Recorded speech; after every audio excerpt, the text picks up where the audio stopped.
The dry autumn wind sliced through the quiet suburb of Aurora, Illinois.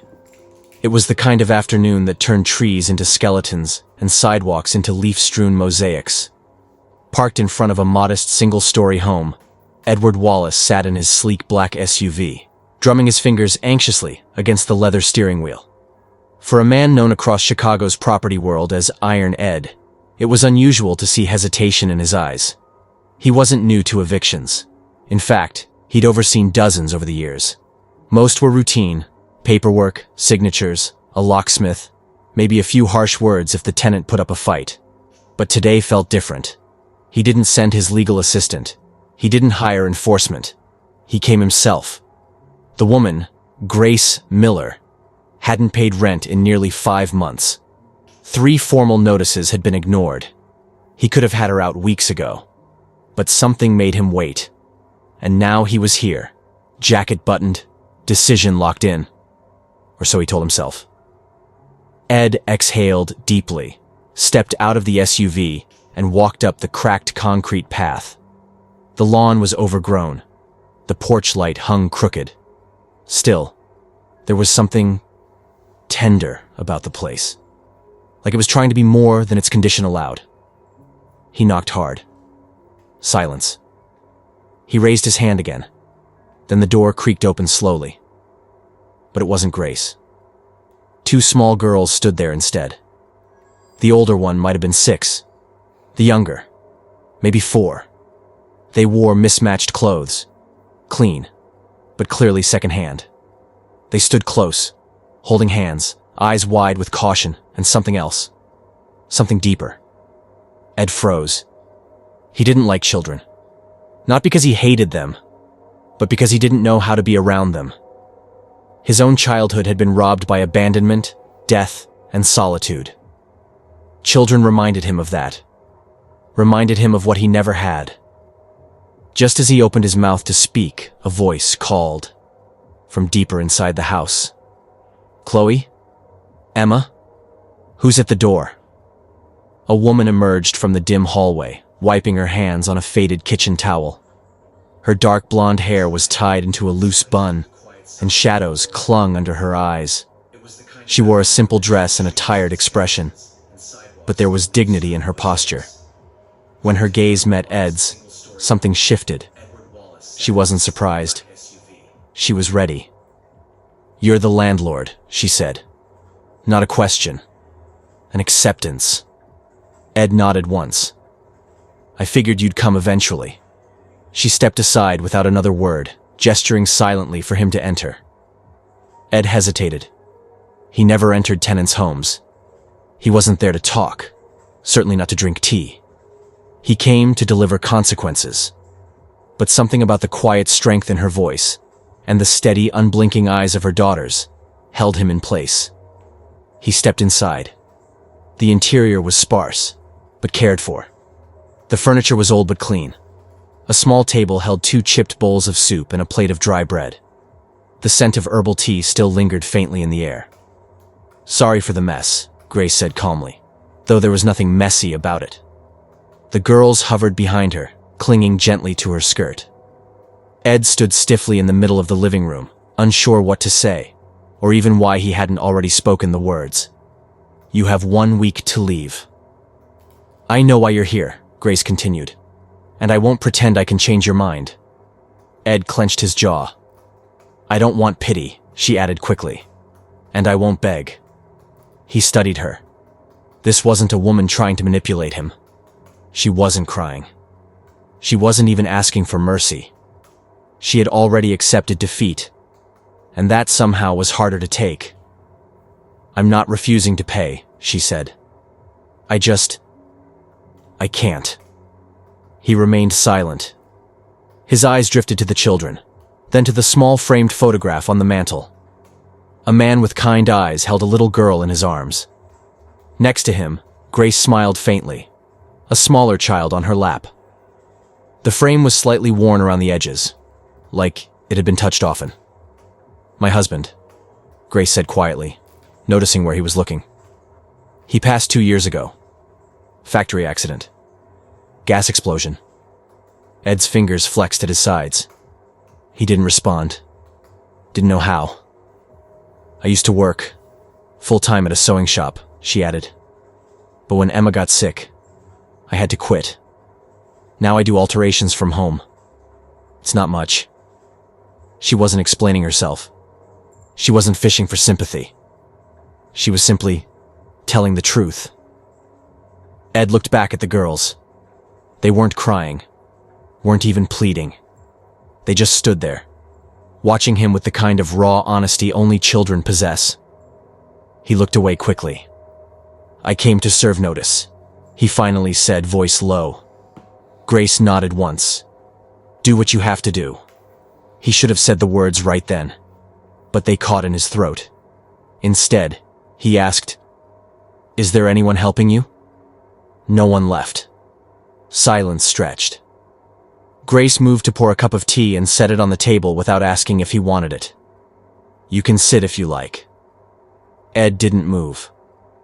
I'm not here for tea. I know, she said. But something in her tone told him she knew he wouldn't leave either.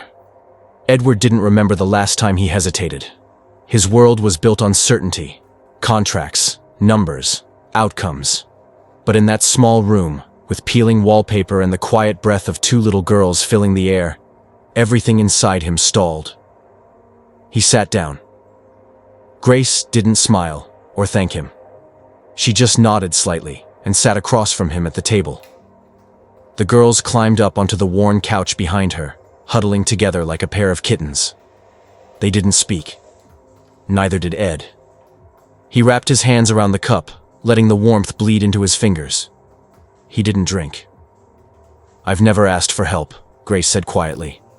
Not from the government, not from neighbors, not even from my family. Ed didn't ask why. He already knew what it felt like to rely on no one. She glanced over at the girls, then back at him. I just wanted to hold on a little longer, until I could stand again. You can't stay here for free, he said. I know. The words sat between them like stone. He looked around again. The place was humble, but not neglected. The shelves were dusted. The windowsills were clean. A few paper butterflies were taped above the girls' makeshift play area in the corner. I have properties that need renovation, he said suddenly. Grace blinked. Excuse me?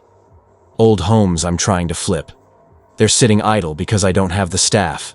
If you know how to manage repairs, organize spaces, coordinate with contractors, I could use someone. She stared at him like he'd spoken another language. You're offering me a job? I'm offering you an alternative, he replied. Do the work. Stay in the house. Pay, with time and labor. Grace's lips parted slightly. And if I say no, then I'll have to go through with the eviction. There was no threat in his tone, just truth. Chloe peeked from behind the couch cushion, her big eyes darting between her mother and the man who held their future in his calloused hands. Emma played with a frayed thread on the blanket, unaware of the gravity in the room. Grace exhaled slowly. You don't even know if I'm any good. You kept this place livable with nothing, Ed replied. That's enough proof. She glanced at the girls again, then back at him. What kind of work are we talking about? Cleaning out rooms, choosing furnishings, coordinating minor repairs, things a manager should handle. I'll need time, she murmured, to arrange something for the girls. They can come with us. I have an office space, big, empty. They can stay there while you work. She blinked again. You'd let them be there? During business hours? He nodded. Grace sat in stunned silence. Then a small voice from the couch. Can we go, Mommy? It was Chloe. Her voice had that forced maturity children adopt when they understand more than they should. Emma perked up beside her. Can we see his office? Grace looked at Ed, then back at her daughters. Her eyes softened. Yes, she said. We'll go. The next morning, the air was colder. Frost clung to the grass as Ed pulled up in front of the house again. He wasn't used to being punctual for anything outside of work. Yet here he was, early, waiting. Grace opened the door wearing a second-hand coat and a scarf wrapped tight around her neck. Her eyes were clearer today. Tired, but focused. The girls followed close behind, each holding a small backpack. "You ready?" Ed asked. Grace nodded. They drove in silence at first. Chloe looked out the window with curiosity. Emma leaned her head against her mother's arm, eyes half closed. Ed focused on the road. But then, a giggle. Light. Innocent. Emma. Then Chloe joined in, pointing at a squirrel chasing another through a pile of leaves on someone's lawn. Ed glanced at them in the rearview mirror. Two little girls, laughing in the back seat of his car. Something about it felt off. Not wrong, but unfamiliar. Like someone had left a window open in his soul, and the wind was finally getting in. He parked in front of one of his smaller properties, an aging Victorian with chipped paint and a crooked porch. "This is one of them," he said. Chloe jumped out the moment the car door clicked open. Emma followed, chasing after a swirl of dry leaves. Grace called out to them gently, but didn't sound worried. Ed unlocked the front door and let them in. The place was a mess. Old furniture stacked in corners, paint peeling from the walls, the air thick with dust and history. "I can work with this," Grace said, brushing her hand along a dusty banister. Ed raised an eyebrow. "You're not overwhelmed?" "I've seen worse," she replied. "You haven't met my basement." For the first time, he chuckled. Not a laugh. Just the hint of one. A breath, maybe. But it was enough. The girls ran from room to room like they were exploring a castle. Grace watched them with cautious joy. Ed stood in the kitchen, arms crossed, pretending not to notice how his own jaw had loosened. "Do you have kids?" Grace asked suddenly. He stiffened. "No," he said after a pause. She nodded. "Parents?"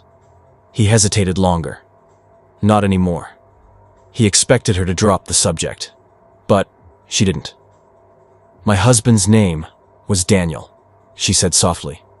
He was quiet. Loved crossword puzzles. Always made the girls pancakes on Sundays. Ed swallowed. "What happened?" "Boiler explosion at the plant. He was 35. Ed looked away. "I'm sorry," he said. Grace didn't answer. She was looking at Chloe, who had just found a cracked mirror in one of the rooms and was making faces into it. Emma was pretending to sweep dust with a stick she found on the porch. "They lost him too early," she whispered. "But they still have me." Then she looked back at Ed. And now, maybe a chance. The days blurred together like brushstrokes on a canvas, uneven and unexpected. Grace threw herself into the renovation project, working with quiet intensity. She moved through the old house like she was bringing it back to life piece by piece, scraping, cleaning, organizing, painting. Ed watched her work with the same precision he reserved for stock portfolios and spreadsheets. She was efficient, resourceful, and most of all, resilient. Each morning, she showed up with the girls in tow. Chloe and Emma would settle into a corner of Ed's office or play in the sunroom of the project house with coloring books and toy blocks. They never complained. Sometimes they sang. Sometimes they danced in circles on the dusty wooden floors, their laughter echoing through the empty rooms like music from another life. Ed found himself pausing to listen. More than once, he caught himself smiling at something Emma said, or offering to carry Chloe on his shoulders to inspect the upper floor like a building inspector. He didn't know what was happening to him, but it was happening. One afternoon, while reviewing a contractor invoice, he felt a tug on his sleeve. He looked down to see Emma, eyes wide and hopeful, holding out a wrinkled piece of paper. "I made this for you." Ed carefully unfolded the paper. Crayon marks filled the page. A house with a red roof. 4 stick figures stood outside. A tall man, a woman, and 2 little girls. His chest tightened. "That's you," Emma said, pointing to the tallest figure. "That's Mommy, that's me, and that's Chloe." He blinked slowly, staring at the image. The figure drawn as him was smiling. He hadn't smiled like that in years. "Thank you," he said, voice a little rougher than usual. Emma beamed and skipped away. Ed folded the drawing carefully and slipped it into the inner pocket of his blazer like it was a stock certificate worth millions. But it felt heavier. That night, he couldn't sleep. His penthouse apartment in downtown Chicago had always been enough. Glass, steel, silence. But now the silence pressed against him like a weight. He poured himself a glass of whiskey. Didn't drink it. Instead, he pulled the drawing from his coat pocket and smoothed it flat on the marble kitchen counter. A house. A family. His fingers lingered on the page. What was he doing? This wasn't part of the plan. He couldn't afford to get attached. The next morning, just as the sun was rising, Ed arrived at the renovation site to meet Grace and the girls. His tie was loose, his expression tight. Before he could say anything, his phone buzzed. Leonard Sloan, his business partner for over 10 years. The man who helped him build Wallace Properties into a real estate empire, Ed answered. "We have a problem," Leonard said. Ed's stomach clenched. "What kind?" "The kind that costs us millions. One of our investors pulled out of the waterfront deal. The biggest one." Ed closed his eyes. "That's half the funding," he muttered. "Exactly.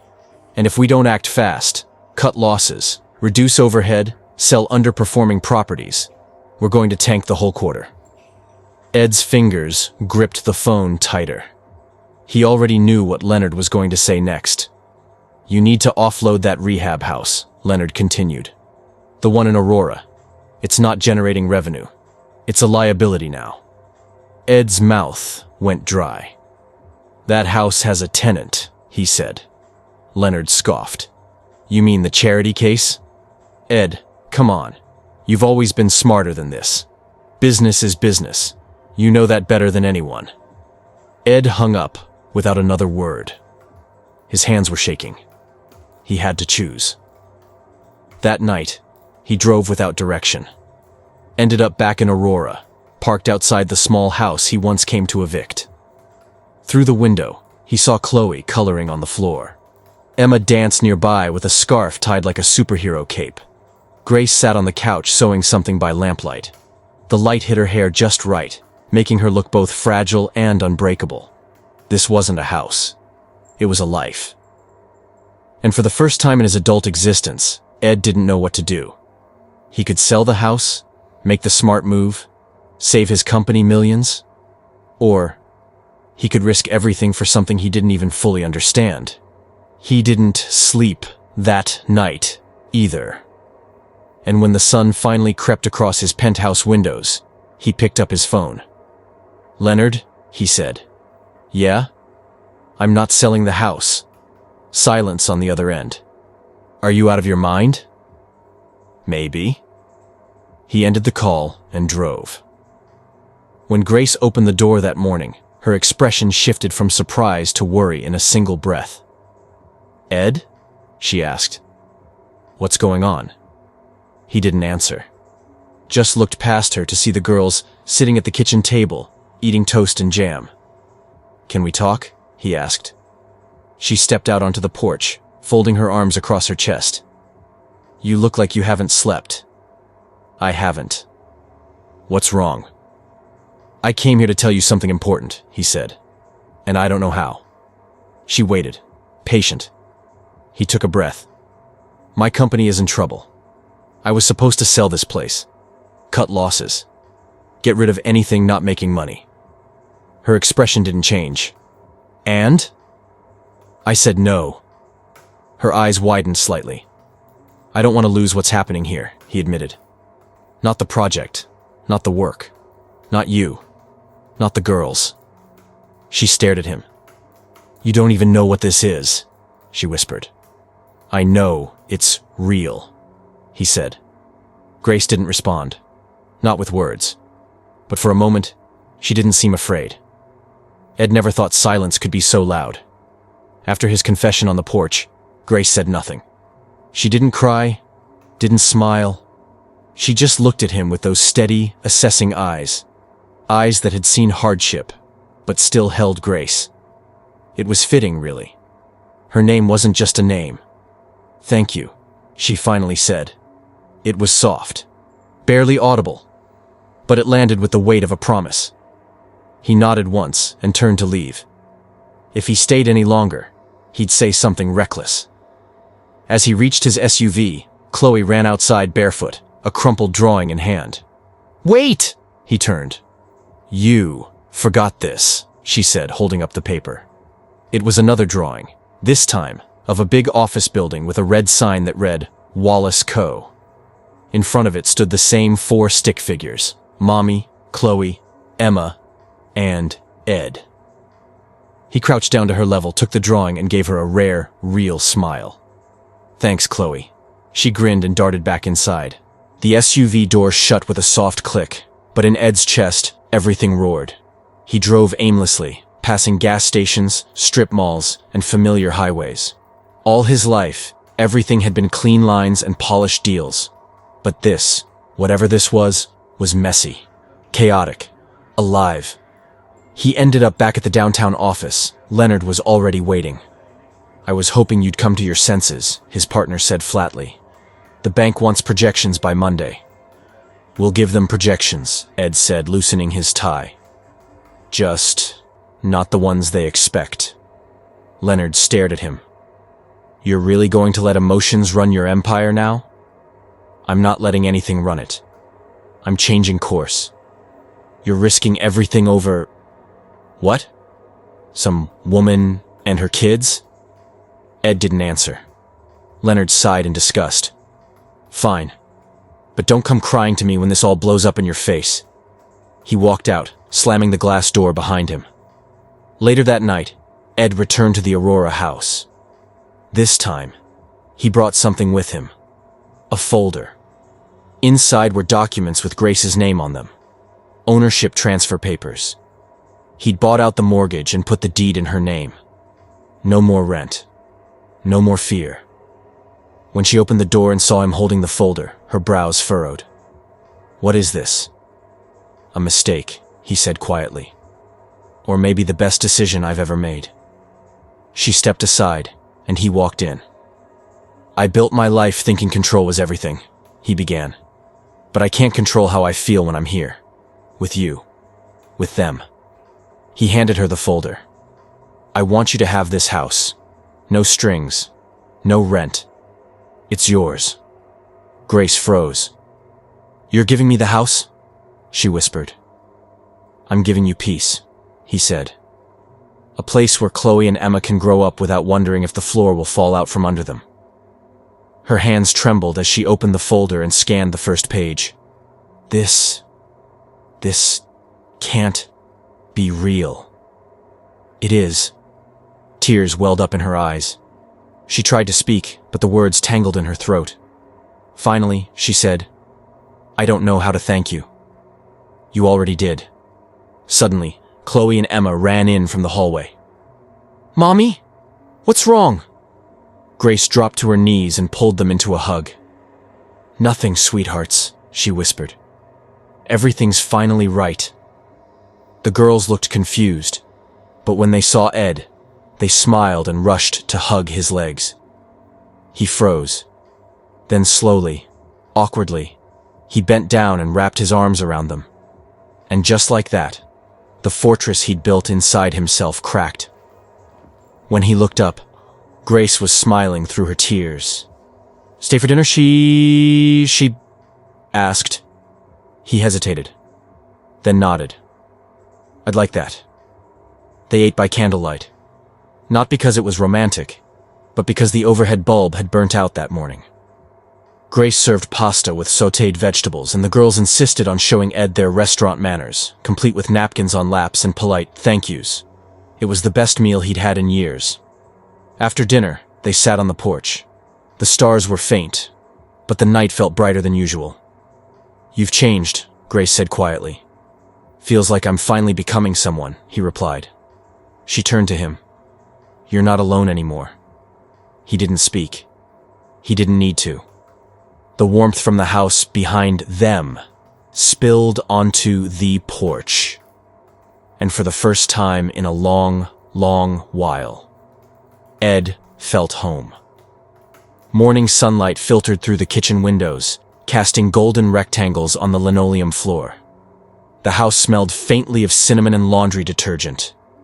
Emma sat cross-legged in the hallway, humming to herself while trying to tie her shoes. Chloe scribbled something at the table. Another drawing, no doubt. Grace moved between them, folding towels, flipping pancakes, and trying not to float, because something had changed. Not just the house, not just the bank account balance, but her life, her rhythm, her heart. And at the center of it, unexpected, improbable, was Ed. He wasn't a visitor anymore. Not just a landlord. Not even just a man who'd helped. He was something else now. The night before had sealed it. When she handed him a plate and he didn't look at her like a burden. When he read Emma a bedtime story and didn't rush through it. When he helped Chloe find her lost stuffed bear and laughed, really laughed, when it turned out to be under his own coat. He wasn't just staying for dinner anymore. He was staying. That same morning, Ed stood in front of the full-length mirror in his penthouse apartment. His suit fit perfectly. His tie was a deep navy. But something felt wrong, out of place. The silence, once comforting, now echoed. He reached into the breast pocket of his blazer and pulled out Emma's drawing. The house, the figures, the family. It was worn now, soft from being unfolded and refolded too many times. He held it a moment longer, then carefully slid it into a slim, wooden frame and set it on the kitchen counter. Then he picked up his phone. "Leonard," he said when the call connected. "I'm stepping back." A pause. "From what?" "The company. The board. Everything." Leonard sputtered. "You're kidding." "I'm not. You'll figure it out. You always do. But what the hell are you going to do?" Ed glanced out the window, then down at the keys in his hand. "Live," he said simply. He pulled up to Grace's house just before lunch. The door opened before he knocked. Chloe shouted, "He's here!" and ran straight into his legs. Emma was close behind. Grace appeared last, hair messy, shirt untucked, a flour smudge on her cheek. He'd never seen anything so beautiful. "You're early," she teased, wiping her hands on a towel. "I brought something," he said, lifting a small paper bag. "Donuts?" Chloe guessed. "Better," Ed said. "Blueprints." Grace blinked. "Blueprints?" He stepped inside and unrolled them on the kitchen table. Emma climbed onto a chair to see. It was a sketch of a backyard. Garden beds, a wooden swing set, a small shed converted into a studio. "I want to build this out back," he said. "If that's okay." Grace covered her mouth with her hand. "You don't have to." "I want to," he interrupted softly. "Not for the house. For you. For them. For us." She stared at him, heart hammering. "Us?" He nodded. "I don't want to be someone who watches from the driveway. I want to be someone who walks through the door." Tears welled in her eyes. "You're already inside, Ed." He smiled. An easy, natural smile. The kind that comes from being exactly where you're supposed to be. The girls, unaware of the weight of the moment, tugged at the papers, pointing to where the swings should go. Grace stepped closer, slipping her hand into his. "You sure about this?" she whispered. "I've never been more sure of anything," he said. That evening, the four of them sat on the porch. Chloe was curled up beside him, Emma asleep on Grace's lap. Fireflies blinked in the yard. "I thought I was building an empire," Ed said quietly. "Turns out, I was just building a wall." Grace leaned her head against his shoulder. "You're not alone anymore." "No," he said, exhaling. And in that moment, with the scent of evening air, the sound of distant laughter, and the quiet breath of sleeping children, Edward Wallace, former king of cold deals and concrete towers, felt something he never thought he'd feel again. He was home. For real.